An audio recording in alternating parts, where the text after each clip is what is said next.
मित्रांनो, परवाच आपल्या एका मित्राचं कॉन्ट्रॅक्टर बंधूचं आत्महत्येचं प्रकरण घडलं. मला वाटतं शासन अजून किती आत्महत्या करून बघू इच्छित आहे. अजून किती आत्महत्या तुम्हाला पाहिजे, त्यामुळे म्हणजे त्या आत्महत्येनंतर तुम्ही आम्हाला बिल देणार. म्हणून एका आत्महत्येने तुमची पोट भरत नसेल तर अजून किती पाहिजे तुम्हाला. या आत्महत्येचा विचार करून शासनाने गांभीर्याने विचार करून आम्हाला आमच्या कंत्राटदारांचे बिल लवकरात लवकर द्यावे.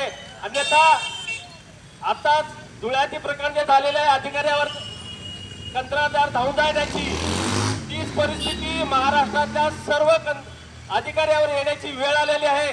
म्हणून माझी शासनाकडे विनंती आहे की आमच्या आत्महत्येचा विचार करू नका, आम्ही तुमच्यावर प्रतिहल्ला कसा करू याचा विचार करणार आहोत. आमच्या बँकेच्या, आमच्या सावकारी कर्जांच्या, आमच्या कामगारांचा प्रश्न आहे, आमचा पोटाचा प्रश्न आहे.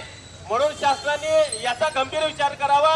आज महाराष्ट्राच्या तमाम सर्व जिल्ह्यात उपोषण चालू आहे. याचा गंभीरतेने विचार करून सर्व कंत्राटदारांचे बिल लवकरात लवकर द्यावे.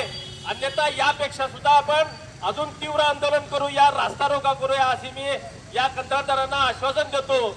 आणि मला बोलण्याची संधी दिली त्याबद्दल धन्यवाद. कंत्राटदार महासंघाचा अरे कोण म्हणते देत नाही, अरे कोण म्हणते देत नाही.